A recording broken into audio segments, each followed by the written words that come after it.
Hi అండి. మీతో మాట్లాడి చాలా రోజులైంది.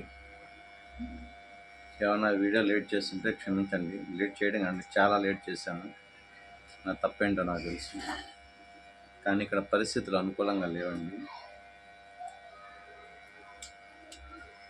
ఆ,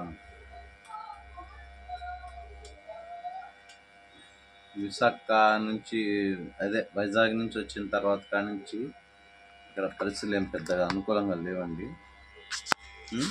మీకు ఈ యంత్రాలకే సరిపోతుందండి రాయటం. ఈ యంత్రాలు, ఈ తావీదులు ఇవే సరిపోతున్నాయి. ఇదే పరిస్థితి. ఇంకా ప్రాణ ప్రతిష్ఠ కాలేదు. ఇలాంటి ఒక 5, 6 ఉన్నాయి. ఒక్కొక్క యంత్రానికి ఒక్కొక్క మంత్రం ఉంటుంది. ఆ మంత్ర దేవతని పిలవాలి, ఆవాహన చేయాలి. చాలా ఉన్నాయండి. కొంతమంది కొత్త వాళ్ళు ఛానల్ సబ్స్క్రైబ్ చేసుకోకుండా మామూలుగా వచ్చే వీడియోలు చూసేసి కాల్ చేస్తున్నారండి. అలా చేయొద్దు దయచేసి. నేను ఇంతకుముందే వీడియో పెట్టాను, నమ్మి మోసపోవద్దని. దయచేసి అయితే ఆ విధంగా చేయొద్దండి. మీరు పూర్తిగా నమ్మిన తర్వాత, మీకు పర్టికులర్గా ఒక నమ్మకం వచ్చిన తర్వాత మాత్రమే దయచేసి నన్ను అప్రోచ్ అవ్వండి. తర్వాత వరకు అప్రోచ్ అవ్వద్దు నన్ను దయచేసి. ఏమనుకోవద్దండి. నిన్న కూడా ఒక అమ్మాయి కాల్ చేస్తే ఇదే ముక్కు చెప్పాను. తను ఎలా తీసుకుందో అనేది నాకైతే తెలియదండి. తను ఎలా తీసుకుందో నాకైతే తెలీదు. నేనైతే సారీ అని అడుగుతున్నాను. కాకపోతే ఏం చెప్పానంటే, అమ్మ నాలాంటి వాళ్ళు చాలామంది ఉన్నారు. అది నేను కావచ్చు, ఇంకొకరు కావచ్చు. పెద్ద పెద్ద విషయం ఏం కాదు. కాకపోతే ఎవరిని నమ్మాలి, ఎవరిని నమ్మకూడదు ఒక్కసారి ఆలోచించమ్మా అని చెప్పాను. అంటే ఆ అమ్మాయిని ప్రస్తుతానికైతే రిజెక్ట్ చేశాను అన్నమాట. ఏదో పని కోసం కాల్ చేసింది పాపం. అమ్మా ముందు చూసి తర్వాత చేసుకో అమ్మా అని చెప్పాను. విషయం అయితే అదండి. అందరూ బాగుండాలని కోరుకోవడంలో తప్పేం లేదు కదండి. అందరూ బాగుండాలని కోరుకోవడంలో తప్పేం లేదు కదా. అదే చెప్తున్నాను. నాలో ఏమన్నా కొంతమంది కామెంట్లు పెడుతున్నారండి. అది పెద్దగా పట్టించుకోను. నేను మంచిగా పెట్టిన వాళ్ళకి కూడా కామెంట్లకి రిప్లై ఇవ్వలేని పరిస్థితిలో ఉన్నాను. ఇప్పుడే కాదు, మీకు దగ్గర ఒక 1 month 2 months బ్యాక్ చెప్పానండి. వీడియో చూసిన వాళ్ళు మళ్ళీ తిరిగి కామెంట్లు పెట్టడం కంటే కాల్ చేయడం బెటర్ అండి. మీ ఒపీనియన్ ఏదన్నా ఉంటే డైరెక్ట్గా చెప్పొచ్చండి. అది మంచికైనా చెడుకైనా. చాలామంది నమస్కారం గురుగారు, మీ పాదాలకి వందనాలు. తల్లిదండ్రులకి పెట్టండి. నేను గురువునే కాదని చెప్పను, కానీ మీ గురువును కాదుగా. నా కాడ గురువుపదేశం తీసుకున్న వాళ్ళకి గురువు, మీ గురువును కాదు కదా. గురువు గారు అని సంపాదించాల్సిన అవసరం లేదు. విజయ్ గారు అంటే సరిపోతుంది. ఇంకా ఆప్యాయతగా పిలవాలంటే విజయన్న అంటే సరిపోతుంది. అర్థమైందా? ఫస్ట్లో నేను మొన్న ఇంటికి వైజాగ్ వచ్చిన తర్వాత మా ఆవిడ వైఫ్ విషయంలో పెట్టింది మాత్రం ఒకటేమో రియల్ అండి, ఒకటేమో ఫేక్ వీడియో. అది ఒక సిఐ గురించి పెట్టాను దాన్ని, కావాలని ఫేక్ వీడియో. ఎంతమంది రెస్పాండ్ అవుతారా అని. అంటే దీంట్లో నేను ఉండొచ్చు, మీరు ఉండొచ్చు, మీకు తెలిసిన వాళ్ళు ఉండొచ్చు, మీ పక్కింట్లో ఉండవచ్చు, ఎదురింట్లో ఉండవచ్చు, ఎవరైనా ఉండొచ్చు అండి. మీరు ఎలా రియాక్ట్ అవుతారా అని అంటే 2000 చిల్లర ఉన్నారు కదా, దాంట్లో ఒక్కొక్కరు కాకపోయినా సగం మంది నేనున్నాను అంటారేమో. చిన్న రాయిసిరి అనమాట, ఏమనుకోవద్దు. అది అలా వచ్చినవి ఉన్నాయండి, లేవని చెప్పను. కాకపోతే వాళ్ళు మిగతా వాళ్ళు అష్టైశ్వర్యాలతో తొగతొగాలని కోరుకుంటున్నాను అమ్మవారిని. ప్లస్ ఏంటంటే అండి, నేను సండే అంటే మండే మార్నింగ్ కల్లా మళ్ళీ హైదరాబాద్ వస్తున్నానండి. నాకు ఫోన్ చేసిన వాళ్ళు ఎవరెవరు ఉన్నారో అందరూ దయచేసి నేను రావడం అయితే రేపు నైట్కే బయలుదేరుతానండి. ఆదివారమే దిగుతాను. కానీ ఆదివారం వేరే ఊరు వెళ్తాను అక్కడి నుంచి డైరెక్ట్గా. ఇక్కడికి వస్తే మళ్ళీ అక్కడికి వెళ్ళడానికి కుదరదు. అందువల్ల డైరెక్ట్గా వెళ్ళిపోతున్నానండి. వెళ్ళిపోయి మళ్ళీ సోమవారం యథాస్థానానికి వస్తాను. అంటే నెల్లూరు కాదు, సికింద్రాబాద్కి వస్తాను. సికింద్రాబాద్ నుంచి నేను ఉండే చోటుకి వస్తాను. మీకు తెలుసు కదా నేను ఉండే చోటు. అది అందుకనే ఇప్పుడే పెడుతున్నా వీడియో. ఎమర్జెన్సీ కేసుల వాళ్ళు ముందు రండి, గురూపదేశం తీసుకున్న వాళ్ళు సెకండ్ డే రండి.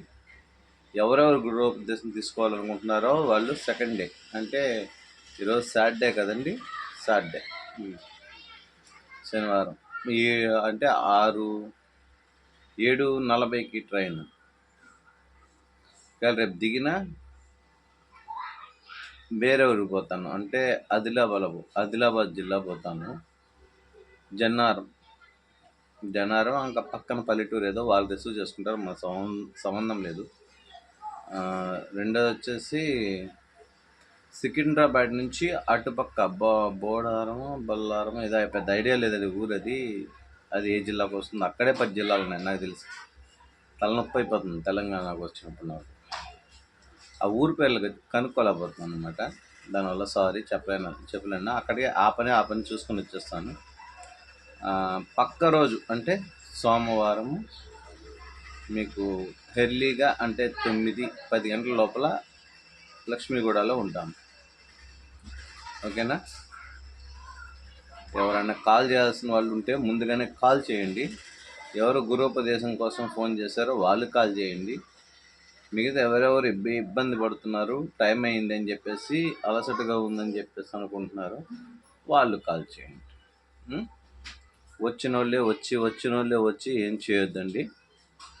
సమస్యకి పరిష్కారం మంచిది ఎంత కొంచెం సంస్కారానికి అది. ఇప్పుడు కొంతమంది అసలు ఏమి లేకుండా వస్తున్నారండి నా కాడికి. నేను ఇప్పుడు ఫ్యాక్ట్ చెప్తున్నాను. చాలామంది అసలు ఏమి అంటే ఏం కనీసం ఒక పువ్వు, పండు, కొబ్బరికాయ మనం గుడికి తీసుకెళ్తాం కదా, ఆకు ఒక్క, అవి కూడా లేకుండా వస్తున్నారండి. ఏమండి దీనికి ఇంత ఖర్చు అవుతుంది, అది ఇక్కడే మీ కళ్ళ ముందు చేసి పంపిస్తానండి అంటే, అట్లా కాదంట, ఫ్రీ ఆఫ్ కాస్ట్ చేయాలంటండి. ఆ కొబ్బరికాయలు, పువ్వులు, అగరబత్తీలు, దానికి కావాల్సిన సామాన్లు, మిగతా ఏవేవి ఉన్నాయి, నవధాన్యాలు, ఒక 5,000 ఖర్చు అయింది అనుకోండి, నన్ను పెట్టుకోమంటున్నారు. అలా పెట్టుకొని ఇంతకుముందే నేను ఒకడు 32,000, ఒకడు 22,000, తర్వాత చాలామందికి పెట్టుకుంటున్నాను. అక్కడ మళ్ళీ ఇట్లు వచ్చేవాళ్ళు భోజనం చేసిపోతే ఆ డబ్బులు నేనే ఇస్తున్నాను. ఆడ ఫ్రీ ఆఫ్ కాస్ట్ అంటుంటే, ఫ్రీ ఆఫ్ కాస్ట్ అంటే నేను ఇక్కడి నుంచి వచ్చి అక్కడికి వచ్చి నేను చేయాల్సిన అవసరం లేదు. ఒక అబ్బాయి కామెంట్ అడిగాడు, మీకు 70 ఉంది కదా, 80 ఉంది కదా రాజమండ్రిలో, ఆ పక్క అంతా అంటే, నాకు అది కాదనుకునే కదా దీనికి వచ్చాను నేను. ఆ లైఫ్ నాకు వద్దు, అది రైతులకి ఇచ్చాను, అది వాళ్ళ బిడ్డలు బాగుంటారు. కౌలు డబ్బులు తింటే ఎంత తింటే సంవత్సరం ఒక 40 లక్షలు వస్తుందేమో. సంవత్సరానికి 1 లక్ష అంటే నెలకు ఒక 50-60 వేలు వేసుకోవచ్చు కదా. నేను చేశాను, మీ కాడ కౌలు డబ్బులు తీసుకోను, మీ బిడ్డల్ని అగ్రికల్చర్ చదివించండి. అంటే దగ్గరే 80 లక్షల దాకా వస్తుంది, 40 కాదు. మీ బిడ్డల్ని అగ్రికల్చర్ చదివించిన వాళ్ళకి కౌలు డబ్బులు లేవు అని పెట్టా. ఒక అబ్బాయి అడిగాడు, అబ్బాయికి తెలియదు కదా పాపం, మనం ఏం చెప్తాము, నాకు ఆ పద్ధతి ఇష్టం లేదు అబ్బాయి అని. నాకు తెలిసిన కాడి నుంచి దగ్గర 20 ఏళ్ళ నుంచి వదిలేసాను దాని విషయం. కాకపోతే నా పొలాలు చూసుకోండి బాగా, పసిబిడ్డల్లాగా. రేపు తరానికి అన్నం వేసేవాళ్ళు కావాలి కదండి. ఏం తింటారు? ఎంత సంపాదించి ఏం తింటారు? ఇంటికి పోతే పిడికిడ ముద్దే కదా. ఏది తయారు కావాలన్నా బియ్యం లేనిదే తయారు కావు కదా. అది అగ్రికల్చర్ ఎవరెవరిని చదివిస్తారు, మీ ఇంట్లో అమ్మాయిలైనా అబ్బాయిలైనా, వాళ్ళకి సంవత్సరం అంతా కౌలు డబ్బులు ఫ్రీ అన్న. ఒక్కొక్క ఎకరానికి కౌలు డబ్బులు 3 పంటలకి కలిపి సంవత్సరానికి 45,000. అట్లాగా 80 ఎకరాలకి ఎంత ఉందో కౌంట్ చేసుకొని మీరే చెప్పండి. మొత్తం 62 ఎకరాలు కొబ్బరి తోటలు కూడా ఉన్నాయి కదా, దాంతో కూడా కలిపి 80 ఎకరాలు కౌంట్ చేసుకొని మీరు చెప్పండి నాకు. ఆ అమౌంట్ నేను ఎందుకు వదిలేస్తున్నాను, నెక్స్ట్ జనరేషన్ కోసం అన్నమాట. మనం తినేసి కాదండి, నెక్స్ట్ జనరేషన్కి అసలు బియ్యం అంటే ఏందో తెలియాలి కదా. మీరు మొన్న కలికి సినిమా మూవీ చూసుంటారుగా, మంచినీళ్ళు అంటే గంగమ్మ తల్లి ఎండిపోయే పరిస్థితికి వస్తుంది పొల్యూషన్ వల్ల. కానీ దానికంటే ముందు అన్నం పోయేటట్టుంది, గంగమ్మ ఎప్పుడో పోయేటట్టుంది.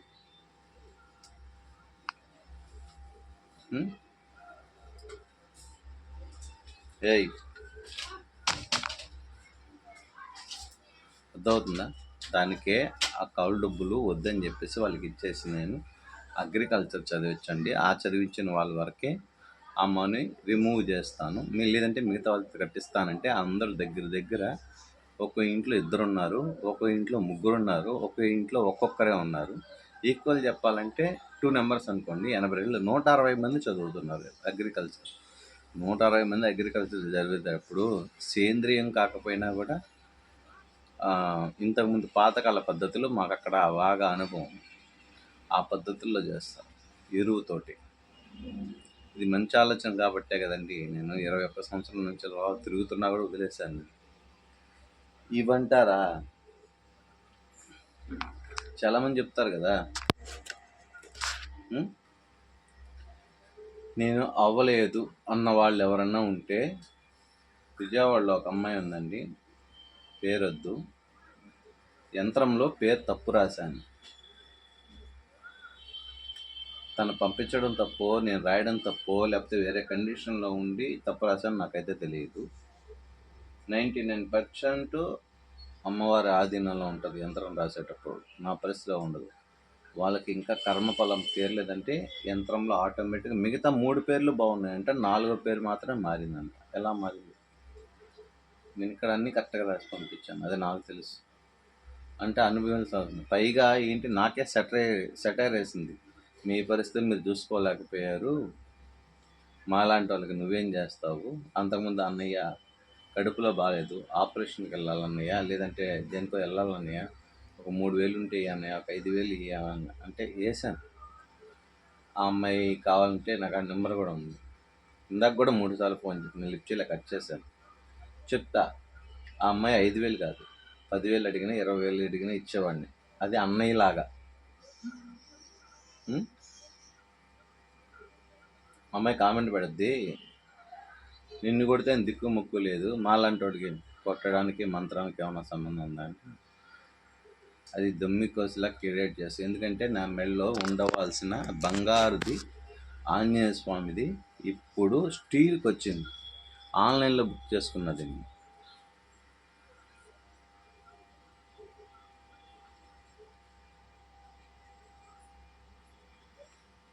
కానీ నా చైన్ ఎలా రాబట్టుకోవాలో నాకు తెలుసుకుంది.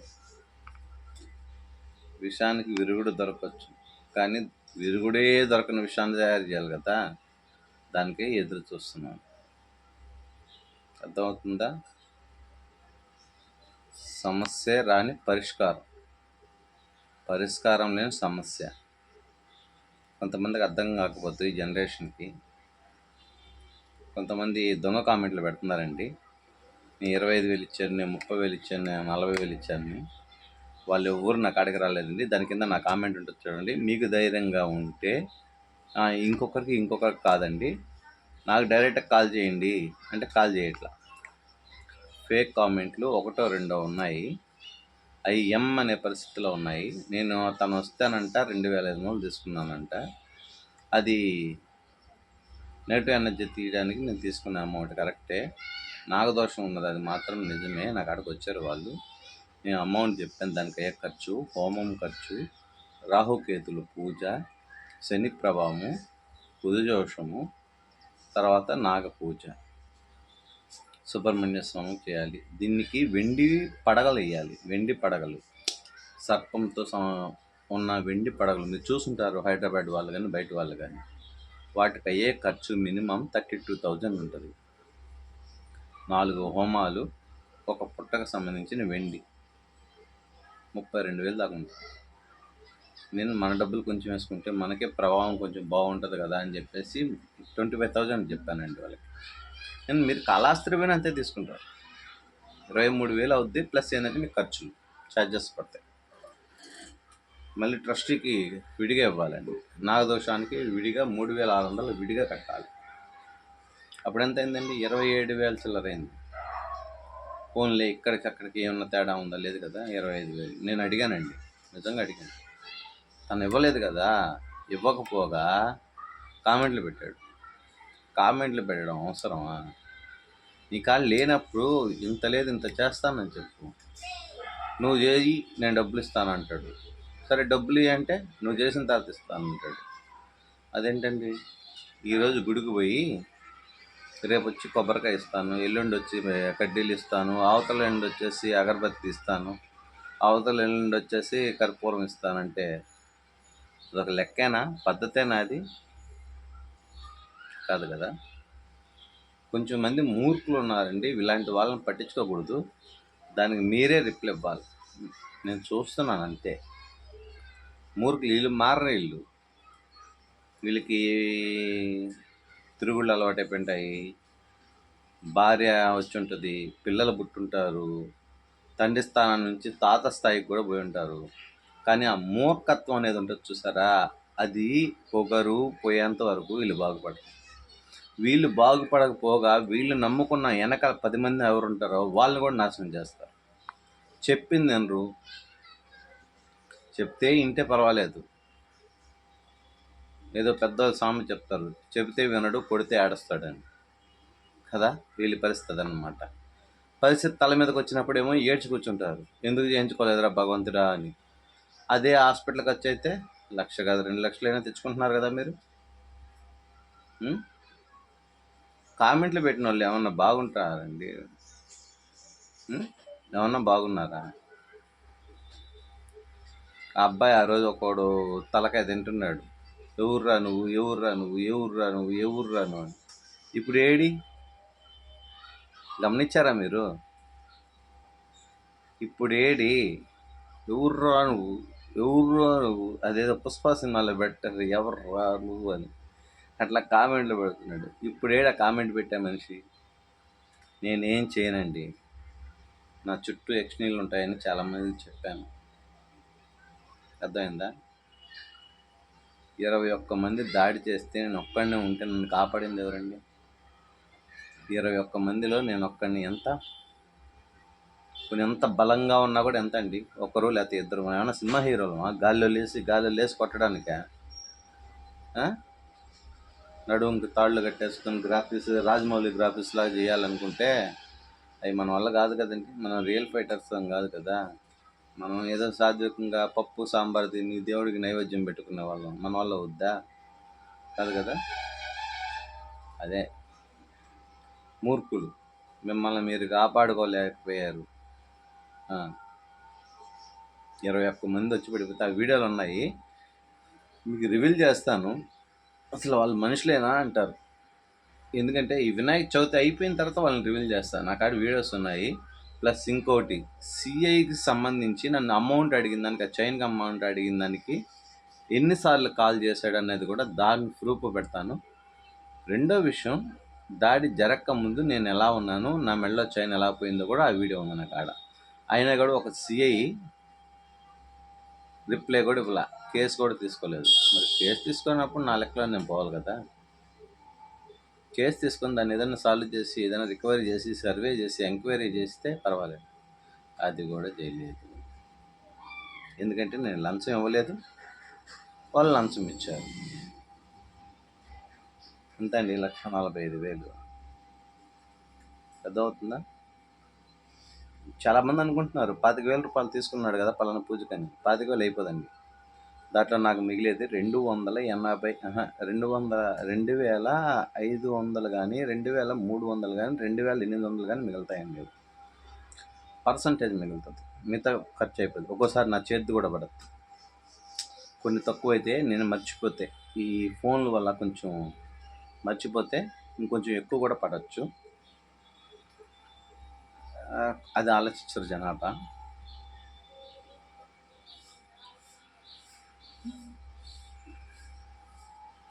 మీరన్నా ఆలోచించండి. దప్పికి మింగితే దాహం తీరదండి. మంచినీళ్ళు తాగితే దాహం తీరుతుంది.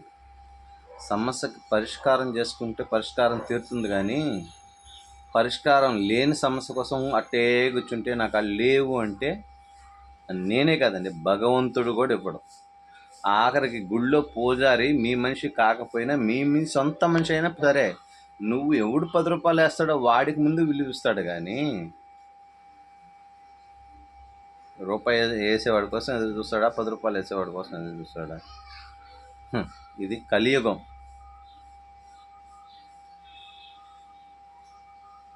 గమనించండి. ఏదైనా సరే బ్రహ్మంగారే చెప్పారు, నోటి మాటకి విలువ పోద్ది, కాగితాలకి విలువ ఎక్కువ పెరుగుద్ది.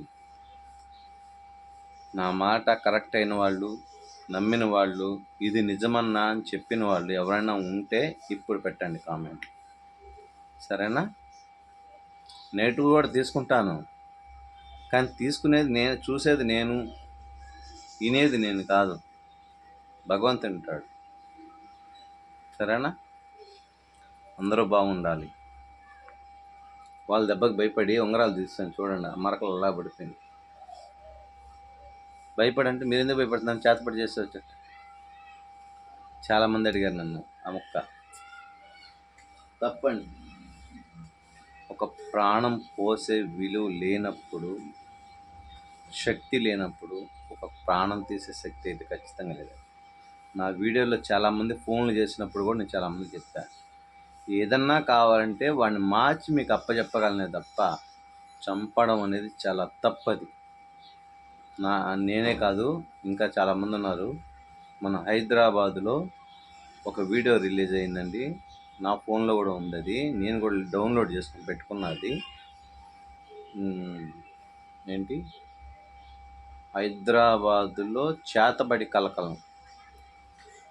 ఎవడో ఉన్నాడు, వాడెవడో వాళ్ళకే తెలియదంట పాపం. వేరే ఆడవాళ్ళు పనికి పోయేసి వచ్చారు, ఇంత లోపలికి ఒక్కొక్కరిని కంట్రోల్ చేశాడు తను ఒక ముస్లిం అంట. సీసీ కెమెరా ఫుటేజ్లో మొత్తం పడింది. ఇంటి గోడకు ముగ్గేశాడు, బొమ్మను పెట్టాడు, సూదులు గుచ్చాడు, చాలా ప్రాసెస్ చేశాడు, వెళ్ళాడు. కుక్క వాళ్ళ ఇంటి కుక్కే సైలెంట్గా అయిపోయింది. అక్కడ హైదరాబాద్లో, సికింద్రాబాద్లో ఇట్లాగా ఆ ఏరియాలో, తెలంగాణ జరిగే వాళ్ళు మనిషితో మనిషికి పని లేదండి, వాళ్ళు ప్రభావాలు ఎత్తుక్కుంటారు. అంటే ఇప్పుడు నా 21 సంవత్సరం అండి, ఇదిగోండి ఇది చూపిస్తున్నాను చూడండి. ఈ యంత్ర ప్రతిష్టాపన చేయడానికి నేను 21 సంవత్సరం కష్టపడ్డాను. ఎందుకంటే దాన్ని పర్టికులర్ బీజాలు వేయాలి, పర్టికులర్గా నేమ్స్ కరెక్ట్గా రావాలి, ఎడ్జ్ కరెక్ట్గా ఉండాలి, కొంచెం కూడా ముడత పడకూడదు, ఈ దబ్బనం దాన్ని గుచ్చుకోకూడదు, ప్లస్ హోల్ లాంటిది పడకూడదు. అలాంటి యంత్రాన్ని మేము ఇవ్వకూడదు. అలాంటి యంత్రం ఇస్తే మళ్ళీ అప్పటికప్పుడు తయారు చేయాలి. నువ్వు ఎలా ఉన్నా సరే, జ్వరంతో ఉన్నా, జబ్బుతో ఉన్నా, ఎటువంటి పరిస్థితులు ఉన్నా, అట్లాగే మేము ఎట్లాగ ప్రయత్నిస్తామో ముందు రాయడం ఎలాగా 1-4 సార్లు చిన్నపిల్లడు తట వీళ్ళు ఎలా నేర్పిస్తామో, ఒక వారం రోజులు, 10 రోజులు, 20 రోజులు అట్లా వాళ్ళు ఏం చేస్తారంటే అవి ఫలిస్తున్నాయా లేదని ఇలాంటి పనులు చేస్తారు. చేసేది మంచి ఉండదు, చెడ్డే ఉంటుంది 90%. ఈ చెడ్డ ఉందని నేను దిగితే ఈ వీళ్ళు చాలామంది రికవర్ అయిన వాళ్ళు అయితే బాగానే ఉన్నారు, అన్నయ్య బాగా చేశాడు, మాకు బాగుందని. ఈ రికవరీ కాని వాళ్ళు ఏమవుతున్నారంటే, ఇక్కడ ప్లస్ మైనస్ నాకు అర్థం కావట్లేదు, వాళ్ళు దాస్తున్నారేమో నాకు తెలియదు, కానీ నాకు ఫేస్ టు ఫేస్ వచ్చిన వాళ్ళందరికీ రిలీఫ్ ఇచ్చానండి. 2863 మంది ఫేస్ టు ఫేస్ వచ్చిన వాళ్ళకి. కానీ కొంతమంది ఫోన్లోనే నన్ను నమ్మి చాలా చేయించుకున్నారండి, వాళ్ళకి కూడా 100-100 జరిగింది. అది ఇంకా సంతోషం. కువైట్ నుంచి వచ్చి ఇక్కడ చేయించుకున్నారు, పేరు వద్దండి, ఆడవాళ్ళు చేయించుకున్నారు, మగవాళ్ళు చేయించుకున్నారు. అది నమ్మకం ముఖ్యం, ఎదురు చూపు ఉండాలి. పర్టికులర్గా 9 నెలలు ఒక తల్లి మోస్తుంది బిడ్డ అంటే ఒక్కోసారి 10 నెలలు అవుతుంది. అంటే 9 నెలలకు పుట్టకపోతే చంపేస్తారా? ఇంకో బిడ్డ ఎదుగుదల లేకపోతే 10 నెలలు కూడా తీసుకుంది. ఒక్కో బిడ్డ 7 నెలలు 8 నెలలకే పుడుతుంది. వాళ్ళని ఏమంటాం మనం? నెల తక్కువ ఎదులు అంటాం. మరి అయితే 9 నెలలకు కోయాల్సిన బిడ్డని 8 నెలలకి ఎందుకు తీస్తారు? అట్లాగే ఒక్కొక్క పని జరిగేటప్పుడు నెగిటివ్ ఎనర్జీ ఎక్కువ ఉంటే 15 డేస్ కానీ 45 డేస్ కానీ ఎక్స్ట్రా జరుగుతుంది. ఓపిక ఉండాలి. ఆడవాళ్ళు ఆ మాత్రం ఓపిక ఉండదా మీకు? నన్ను తిట్టినందుకు తన గర్భం పోయింది తెలుసా? తిరిగి డబ్బులు ఇచ్చేసా తనకి విజయవాడ. నీ పరిస్థితి నువ్వు అంతకుముందు అన్నయ్య అన్న అమ్మాయి నీ పరిస్థితి నువ్వు చూసుకోలేదు. రేకు రాయడం కూడా రాయతా నీకు. అక్కడ రేకుల్లో ఉండేది ఎవరు? అమ్మవారు. కానీ నేను ఏ పేర్లు రాసినా ఒకవేళ పేరు తప్పు అనుకున్నాను, కానీ అక్కడ అమ్మవారు ఉంటుంది కదా, ఆవిడ ఉంటుందిగా. అధిష్టాన దేవతలు ఉన్నారు కదా, పంపించాను ముందుగానే చెప్పాను. ఆ గర్భం ఎందుకు పోయిందో ఆలోచించట్లేదు అమ్మాయి. 5 నెలలు 6 నెలలు గర్భం ఎందుకు పోయిందో ఆలోచించట్లా. ఇప్పుడు నేను చేసిన యంత్రం పనిచేయలేదని ఒక పేరు తప్పు ఉందని ఆ తప్పు పట్టుకోండి అమ్మాయి. సరే పంపించమ్మా, వేరే రాసిస్తానంటే ఆహా వద్దు నాకు డబ్బులు ఇవ్వని ఇచ్చేసాను. పేరు తప్పు ఉందమ్మా అంటే సరే ఉందా అన్నయ్య అమ్మంటే వేరే రాసిస్తాలే అమ్మంటే అవసరం లేదులే, నిన్నే ఎవరో సాగు కొట్టేస్తే దిక్కు మొక్కు లేదు, నువ్వు మాకేం చేస్తావు అని అడిగింది. గర్భం పోయింది. దీనికి దానికి సంబంధమే లేదమ్మా. అర్థమైందా? ఇంతసేపు ఓపిక అయినందుకు, చాలా రోజుకి వీడియో పెట్టినందుకు నాకు సంతోషంగానే ఉంది. హైదరాబాద్ వస్తున్నాను. నేను ఎక్కువ రోజులు అయితే ఉండండి, మినిమం 4 డేస్ ఉంటాను ఈసారి. వినాయక చవితి ఒకటి ఉంది, అందువల్ల వినాయక చవితి పోయినా అంటే వినాయక చవితి 7వ తేదీ అనుకుంటాను, 10వ తేదీ అయిపోగానే మళ్ళీ వస్తానండి. ఎమర్జెన్సీ కేసులు ఉంటే మాత్రమే రండి దయచేసి. ఎమర్జెన్సీ కేసులు అంటే ఆరోగ్యపరంగా ఉన్నవాళ్ళు, మిగతా వాళ్ళు ఎవరైనా ఉంటే వాళ్ళు రండి, సరేనా? మిగతా వాళ్ళు మాత్రం మీ ఇష్టం. అది లేట్ అయ్యే వాళ్ళ సంగతి లేట్ అయ్యారు. ఎవరో ఆదిలాబాద్ నుంచి నిన్న చేశారు, మా సిస్టర్కి ఏదో బాగాలేదు అని చెప్పేసి. అట్లాగే ఇంకొకరు ఎవరో చేశారు, ఇంకెవరో చేస్తారు, చాలామంది చేశారు. వాళ్ళు ఎంతమంది వస్తారో చూద్దాం. వాళ్ళ కోసం వస్తున్నాను నేను, లేకపోతే ఇప్పుడు రావాల్సిన అవసరం లేదు. ఓకేనా? బాయ్ అండి, ఉంటాను. చాలా థ్యాంక్స్ అండి. మనోవాంఛ ఫలసిద్ధిరస్తు, ఇష్టకామ్య ఫలసిద్ధిరస్తు, ధనాభివృద్ధిరస్తు. ఓం కుబేరస్థాని సర్వయక్షిణి స్వాహ ఆవిహం. నా సబ్స్క్రైబర్స్కి, బయట చూస్తున్న వాళ్ళందరికీ అందరూ బాగుండాలి. శత్రువైనా సరే ఇంటికి వచ్చి భోజనం చేసి వెళ్ళేదాకా ఉండాలి. శత్రువైనా సరే, కామెంట్ పెట్టిన వాడైనా సరే, మీరే కామెంట్లు పెడుతున్నారు. నాకు అర్థం చూసాను నేను. ఒక అతను అయితే ఇంకొక అతనికి పెట్టాడు కామెంట్, మేము కలర్తో చూసాం అన్న విషయము, నీకేం తెలుసు, నోరు మూసుకొని నీకు అవసరం అయితే చేయించుకో, లేకపోతే మానేసుకోవాలని. అతను మాట్లాడింది రాంగ్ అవ్వచ్చు, కానీ తనకు చెప్పిన విషయం మాత్రం కరెక్టే. ఏమి లేకుండా చేయమంటే నేను ఎందుకు చేస్తానండి? నాకేమో అవసరం? సమస్యకు పరిష్కారానికి నేను చెప్పినందుకు, చూపించినందుకు తీసుకున్నది 2500. తను మెన్షన్ కూడా చేసాడు దాన్ని, అదే తప్పు. సరేనా? ఉంటాను. మీరందరూ బాగుండాలని మనస్ఫూర్తిగా కోరుకుంటున్నాను. ఉంటాను. బాయ్.